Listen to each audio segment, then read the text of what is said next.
ನಮಸ್ಕಾರ ಎಲ್ಲರಿಗೂ. ಸೊ ಈ ಒಂದು ವಿಡಿಯೋದಲ್ಲಿ ನಾನು ಮುಖ ತೋರಿಸಲ್ಲ. ಯಾಕೆ ಅಂತಂದರೆ ನಾನು ಯಾವಾಗಲೂ ವೀಕ್ಲಿ ಒಂದ್ಸಲ ಇವಾಗ ವಿಡಿಯೋ ಮಾಡ್ತಿದ್ನಲ್ಲ. ಸೊ ಆ ಥರ ಮಾಡಿದರೆ ತುಂಬ ಗ್ಯಾಪ್ ಆಗುತ್ತೆ ಅಂತ ಹೇಳಿ ವೀಕ್ ಡೇಸಲ್ಲಿ ಒಂದು ಹೊಸ ವಿಡಿಯೋ ಪ್ರಯತ್ನವನ್ನು ಮಾಡೋಕ್ಕೆ ಟ್ರೈ ಮಾಡ್ತೀನಿ. ಈ ವಿಡಿಯೋದಲ್ಲಿ ಮುಖ ತೋರಿಸಲ್ಲ, ಜಸ್ಟ್ ಮೈಂಡ್ ಮ್ಯಾಪ್ ಅಂತ ಕರೀತಾರೆ.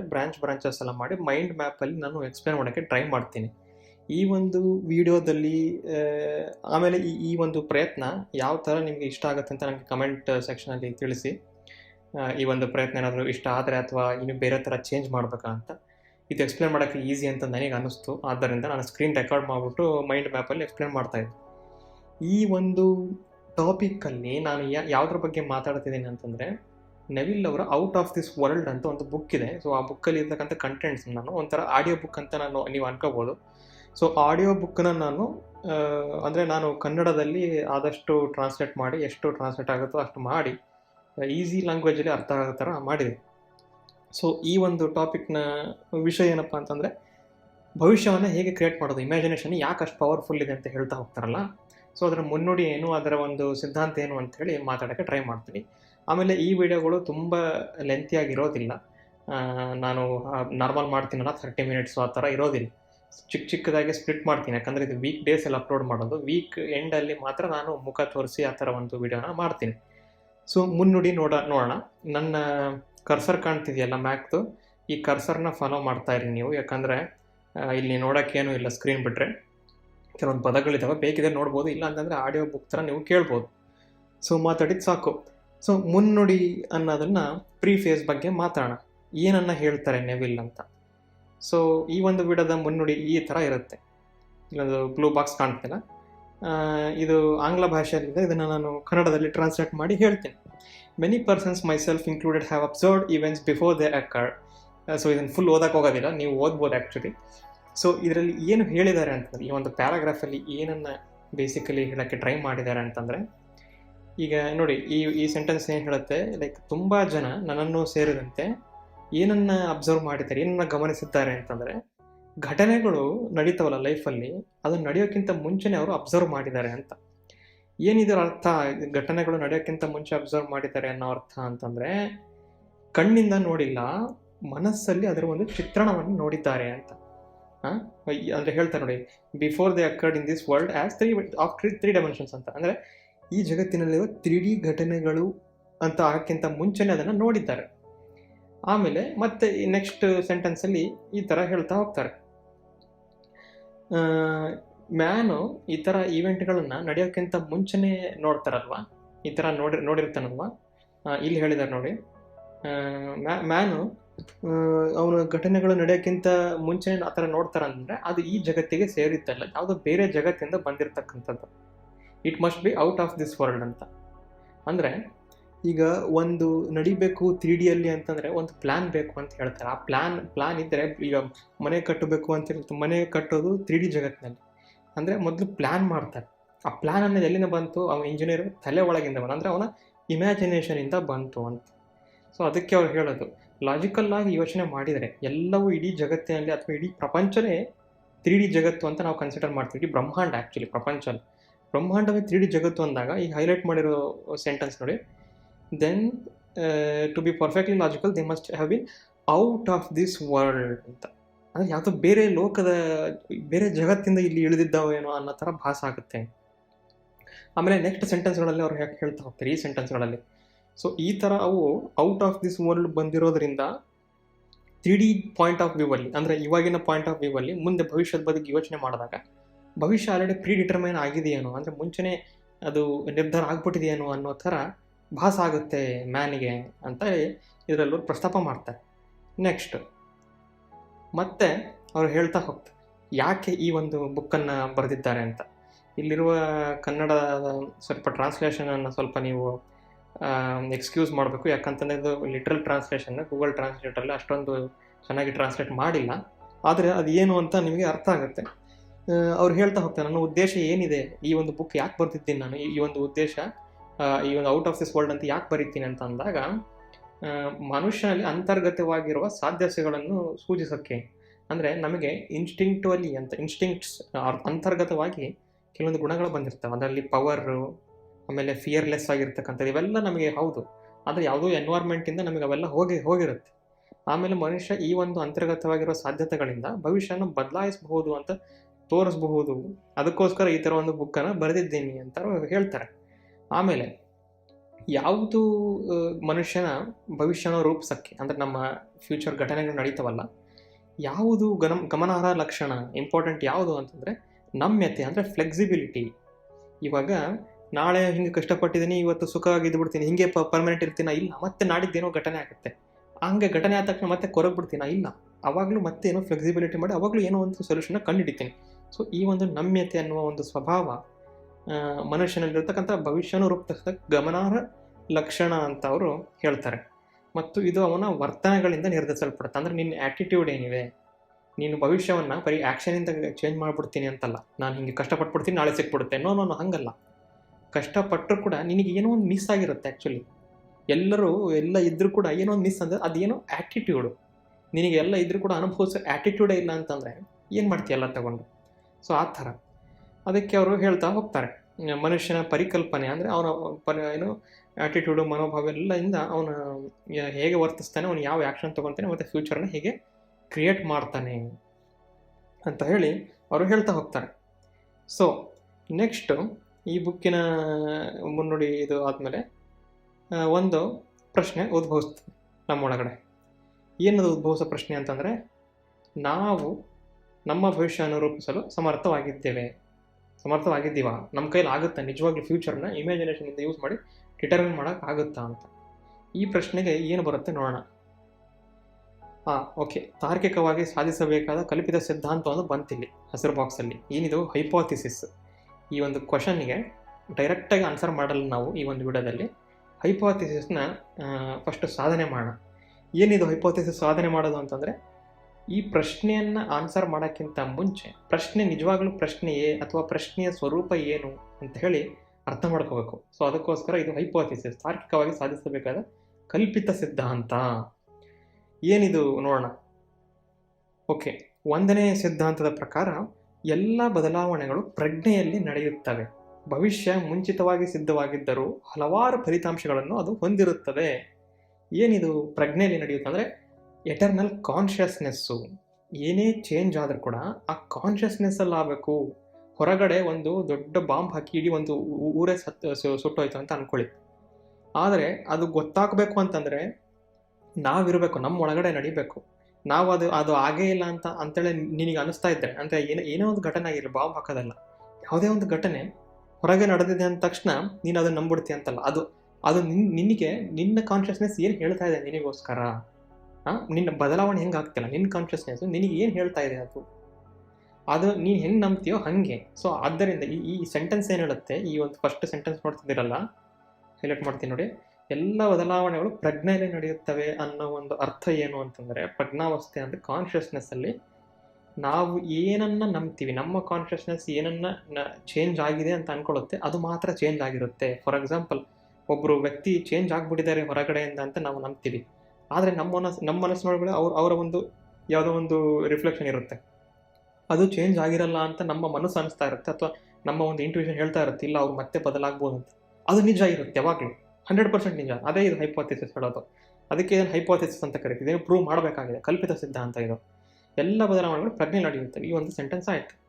ನೆಕ್ಸ್ಟ್ ಮತ್ತೆ ಹೇಳ್ತಾ ಹೋಗ್ತಾರೆ, ಭವಿಷ್ಯ ಮುಂಚಿತವಾಗಿ ಸಿದ್ಧವಾಗಿದ್ದರೂ ಹಲವಾರು ಫಲಿತಾಂಶವನ್ನು ಹೊಂದಿರುತ್ತದೆ.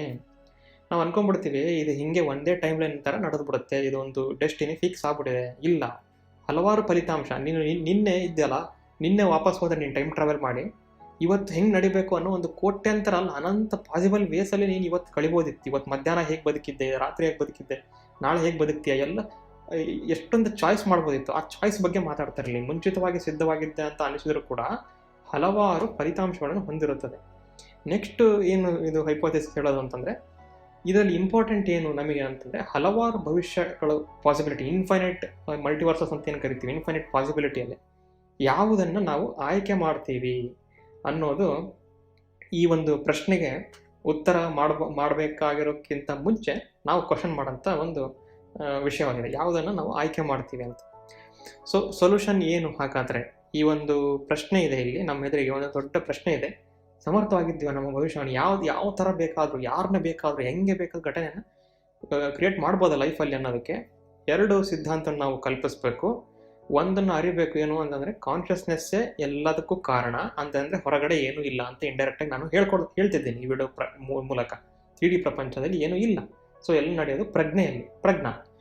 ಭವಿಷ್ಯ ಮುಂಚೆ ಮಲ್ಟಿವರ್ಸ್ ಥರ ಇನ್ಫೈನೈಟ್ ಚಾನ್ಸಸ್ಗಳಿದ್ದಾವೆ. ಹಲವಾರು ಭವಿಷ್ಯದಲ್ಲಿ ಯಾವುದನ್ನು ಚಾನ್ಸಸ್ ಮಾಡ್ತೀವಿ ಅನ್ನೋ ಈ ಒಂದು ಕಲ್ಪಿತ ಸಿದ್ಧಾಂತ ಇಟ್ಕೊಂಡು ನೆಕ್ಸ್ಟ್ ಸೊಲ್ಯೂಷನಿಗೆ ಹೋಗೋಣ.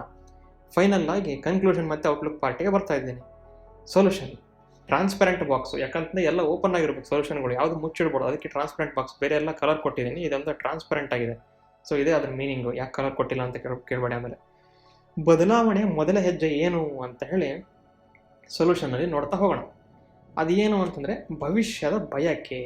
ನಿನಗೆ ಏನು ಡಿಸೈರೇ ಇಲ್ಲ ಜೀವನದಲ್ಲಿ ಅಂತಂದರೆ, ಯಾಕೆ ಬೇಕು ಅಂತ ಗೊತ್ತಿಲ್ಲ, ಯಾಕೆ ಬೇಕು ಅಂತ ಗೊತ್ತಿಲ್ಲ, ಯಾಕೆ ಒಂದು ನೀವು ಓದಬೇಕು, ಯಾಕೆ ಕೆಲಸ ಮಾಡಬೇಕು, ಯಾಕೆ ರಾತ್ರಿ ಆದಮೇಲೆ ಮಲಗಬೇಕು, ಯಾಕೆ ಊಟ ಆದಮೇಲೆ ನಾವು ಏನಾದರೂ ಮಾಡಬೇಕು, ಹಿಂಗೆ ಏನು ಗೊತ್ತಿಲ್ಲ ಅಂತಂದರೆ ಏನು ಮಾಡ್ತೀನಿ ನಿನ್ನ ಲೈಫ್ ತೊಗೊಂಡು? ಆದ್ದರಿಂದ ಬದಲಾವಣೆಯ ಮೊದಲ ಹೆಜ್ಜೆ ಏನಂತಂದರೆ ಭವಿಷ್ಯದ ಬಯಕೆ. ಒಂದು ವಿಷನ್ ಇರಬೇಕು, ಒಂದು ಗೋಲ್ ಇರಬೇಕು, ಒಂದು ಇದೇ ಥರ ಆಗಬೇಕು ಅಂತ ಬ್ಲೂ ಪ್ರಿಂಟ್ ಇರಬೇಕು, ಆ ಬಯಕೆ ಇರಬೇಕು. ಅಂದರೆ ನಾನು ಹೇಳಿದ್ನಲ್ಲ, ಇದು ಈ ಟ್ರಾನ್ಸ್ಲೇಷನ್ನು ಅಷ್ಟೊಂದು ನೀಟಾಗಿ ಆಗಿಲ್ಲ, ಮತ್ತು ಅದಕ್ಕೆ ಕ್ಷಮೆ ಇರಲಿ. ನಿಮ್ಮದನ್ನು ವಿವರಿಸಬೇಕು, ವಸ್ತುನಿಷ್ಠವಾಗಿ ನಿಮಗೆ ಖಚಿತವಾಗಿ ತಿಳಿಬೇಕು, ಕನ್ಫರ್ಮಾಗಿ ಗೊತ್ತಿರಬೇಕು ನಿಮಗೆ ಯಾರು ಬೇಕು, ಏನು ಬೇಕು, ಎಂಥ ಮನಿ ಬೇಕು, ಎಂಥ ಆರೋಗ್ಯ ಬೇಕು, ಎಂಥ ಮನೆ ಬೇಕು, ಎಂಥ ಕಾರ್ ಬೇಕು, ಎಂಥ ಒಂದು ಲೈಫ್ ಬೇಕು, ಎಂಥ ಹ್ಯಾಪಿನೆಸ್ ಬೇಕು, ಖಂಡಿತ ಗೊತ್ತಿರಬೇಕು. ನಿಮಗೆ ಗೊತ್ತಿಲ್ಲ, ಗೋ ವಿತ್ ದ ಫ್ಲೋ ಹೋಗೋಣ, ಕೆಲವೊಂದ್ಸಲ ಹಂಗೆ ಹೋಗೋಣ, ಹಿಂಗಂದ್ರೆ ಏನು ಬೇಕದು ಆಗ್ಬೋದು. ಏನೂ ಆಗಲ್ಲ ಅಂತಿಲ್ಲ, ಆ ಥರ ಇದು ಏನು ಬೇಕದು ಆಗ್ಬೋದು. ಆದರೆ ನಿಮ್ಮ ಥರ ಭವಿಷ್ಯ ಕ್ರಿಯೇಟ್ ಆಗಬೇಕು ಅಂತ ಇದ್ರೆ ಮಾತ್ರ ನಾನು ಹೇಳ್ತಾ ಇರೋದು. ನೀವು ಅಂದ್ಕೊಂಡೆ ಆಗ್ಬೇಕಂದ್ರೆ ಖಚಿತವಾಗಿ ತಿಳಿಯಿರಿ. 2ನೇ, ನೀವು ಈ ಈವೆಂಟನ್ನು ನಿರ್ಮಿಸಬೇಕು, ಆಮೇಲೆ ನೀವು ಅದನ್ನು ಎದುರಿಸ್ತಿದ್ದೀರಂತ ನಂಬಬೇಕು ಅಂತ ಹೇಳ್ತಾರೆ. ಅಂದರೆ ಈ ಈವೆಂಟ್ನ, ಈ ಒಂದು ಘಟನೆ ಅಲ್ಲ, ಏನೋ ಒಂದು ಭವಿಷ್ಯ ಅಂದರೆ ಅದೊಂದು ಘಟನೆ ಅಲ್ಲ, ಈವೆಂಟ್. ಅದನ್ನು ನೀವು ನಿರ್ಮಾಣ ಮಾಡಬೇಕು. ಹೆಂಗೆ ನಿರ್ಮಾಣ ಮಾಡಬೇಕು? ಏನು ಮೂವಿ ಡೈರೆಕ್ಷನ್ ಮಾಡೋಕ್ಕಾಗತ್ತಾ? ಎಲ್ಲರಿಗೂ ಮೂವಿ ಡೈರೆಕ್ಷನ್ ಮಾಡೋಕ್ಕಾಗಲ್ಲ. ಕೆಲವೊಬ್ರು 3D ಆರ್ಟಿಸ್ಟ್ಗಳು ಆ ಥರ ಇದ್ದರೆ, ನಿಮ್ಮಲ್ಲಿ ಕಲೆ ಇದ್ದರೆ ಅದು ನೀವು ಮೂವಿಗಳು ಮಾಡಿಬಿಡ್ಬೋದು ನಿಮ್ಮ ಇಡೀ ಲೈಫ್ನ. ಸೊ ಆದರೆ ಇಮ್ಯಾಜಿನೇಷನ್ ಅಂತ ನಮಗೆಲ್ಲರಿಗೂ ದೇವರು ಒಂದು ಗಿಫ್ಟ್ ಕೊಟ್ಟಿದ್ದಾನೆ. ಸೊ ಆದ್ದರಿಂದ ಈವೆಂಟನ್ನು ಕ್ರಿಯೇಟ್ ಮಾಡಬೇಕು. ಯಾವ ಥರ ಕ್ರಿಯೇಟ್ ಮಾಡಬೇಕು ಈವೆಂಟ್ನ? ನಿಮ್ಮ ಬಯಕೆ ನೆರವೇರಿಕೆ ಆಗಿದೆ ಅನ್ನೋ ಥರ ಈ ಈವೆಂಟನ್ನು ಇಲ್ಲಿ ಹೇಳ್ತಾ ಇದ್ದಾರೆ ನೋಡಿ. ಈ ಒಂದು ಘಟನೆ ನಿಮ್ಮ ಬಯಕೆ ನೆರವೇರಿಕೆಯನ್ನು ಸೂಚಿಸುತ್ತದೆ. ಆ ಥರ ಒಂದು ಘಟನೆಯನ್ನು ನೀವು ಕ್ರಿಯೇಟ್ ಮಾಡಬೇಕು. ಯಾವ ಒಂದು ಸನ್ನಿವೇಶದಲ್ಲಿ ಮತ್ತು ಹೇಗೆ ಮಾಡಬೇಕು ಅನ್ನೋದರಲ್ಲಿ 3ನೇದಾಗಿ ಇಲ್ಲಿ ಹೇಳ್ತಾರೆ, ಭೌತಿಕ ದೇಹವನ್ನು ನಿಶ್ಚಲಗೊಳಿಸಬೇಕು. ಹಾಸಿಗೆ ಮೇಲೆ ಮಲಗುವಾಗ ಅಥವಾ ಕುರ್ಚಿಯಲ್ಲಿ ವಿಶ್ರಾಂತಿ ಮಾಡುವಾಗ ಕೂಡ ಇದನ್ನು ಮಾಡಬಹುದು ಅಂತ ಅವರು ಹೇಳ್ತಾರೆ. ಭೌತಿಕ ದೇಹವನ್ನು 3D ಜಗತ್ತಿನಲ್ಲಿ ಕಾಣ್ತಕ್ಕಂಥ ದೇಹ, ಇಮ್ಯಾಜಿನರಿ ದೇಹ ಅಲ್ಲ, ನಮಗೆ ಕೈ ಕಾಲಿದಾವಲ್ಲ ಅದು. ಆ ದೇಹವನ್ನು ನಿಶ್ಚಲಗೊಳಿಸ್ಬೇಕು, ಅಳ್ಳಾಡಿಸ್ಬಾರ್ದು ಜಾಸ್ತಿ. ಸೊಳ್ಳೆ ಕಡದೆ ಅಳ್ಳಾಡಿಸ್ಬೋದು, ಬಟ್ ನಾನು ಅದೆಲ್ಲ ಮಾತಾಡ್ತಿಲ್ಲ. ಭೌತಿಕ ದೇಹವನ್ನು ನಿಶ್ಚಲಗೊಳಿಸ್ಬೇಕು. ಹಾಸಿಗೆ ಮೇಲೆ ಮಲಗಲು ಅಥವಾ ವಿಶ್ರಾಂತಿ ಮಾಡಬೇಕು ಮೊದಲು. ಅಂದರೆ ಯಾಕೆ ಇದನ್ನು ಹೇಳ್ತಾರೆ ಅಂದರೆ ಥೀಟಾ ಸ್ಟೇಜ್ಗೆ ಎಂಟರ್ ಆಗಬೇಕು. ಥೀಟಾ ಸ್ಟೇಜ್ಗೆ ಎಂಟರ್ ಆಗೋದನ್ನು ಅರ್ಥ ಏನು ಅಂತಂದರೆ, ಬೆಳಿಗ್ಗೆಲ್ಲ ನಾವು ಕೆಲಸ ಮಾಡಿರ್ತೀವಿ, ಯಾರ್ದೋ ಮಾತಾಡಿರ್ತೀವಿ, ಎಲ್ಲೆಲ್ಲೋ TV ನೋಡಿರ್ತೀವಿ, ಅದೆಲ್ಲ ತುಂಬ ಏನೋ ಮನಸ್ಸಲ್ಲಿ ಆಲ್ಫಾ ಸ್ಟೇಟಿಗೆ ಹೋಗ್ಬಿಟ್ಟು ತುಂಬ ಹೈ ಫ್ರೀಕ್ವೆನ್ಸಿಯಲ್ಲಿ ಆಗ್ಬಿಟ್ಟಿರುತ್ತೆ ಮೈಂಡು. ಏನೇನು ಯೋಚನೆ ಮಾಡಬೇಕು, ಏನೇನು ಮಾಡಬಾರ್ದು, ರಾತ್ರಿ ಹೊತ್ತು ಎಲ್ಲ ಏನೋ ಒಂಥರ ಕಸದ ಪುಟ್ಟಿ ಥರ ಆಗ್ಬಿಟ್ಟಿರುತ್ತೆ.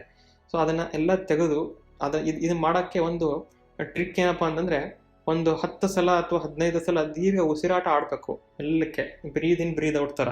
ಆ ಥರ ಮಾಡಿ ನಿಶ್ಚಲಗೊಳಿಸಿದಾಗ ನಿಮ್ಮ ಗಮನವನ್ನು ಕೇಂದ್ರೀಕರಿಸಬೇಕು. ಯಾವುದರಲ್ಲಿ? ನೀವು ಅನುಭವಿಸಲು ಉದ್ದೇಶಿಸಿರುವ ಕ್ರಿಯೆಯ ಮೇಲೆ. ಈವೆಂಟ್ ಕ್ರಿಯೇಟ್ ಮಾಡೋಂತ ಹೇಳ್ತಾರಲ್ಲ ಸೆಕೆಂಡ್ ಸ್ಟೆಪ್ಪಲ್ಲಿ, ನೀವು ಏನು ಅನುಭವಿಸ್ಬೇಕು ಅಂದರೆ, ನೋಡು, ನಾನು ಪ್ರತಿ ವಿಡಿಯೋಗಳಲ್ಲಿ ಏನು ಹೇಳ್ತಿದ್ದೀನಿ, ನಿಮ್ಮ ಎಪಿಜೆನೆಟಿಕ್ಸ್ ಅಂತ ಬಗ್ಗೆ ಮಾತಾಡ್ತೀನಿ ನಾನು ಎಷ್ಟೊಂದು ವಿಡಿಯೋಗಳಲ್ಲಿ.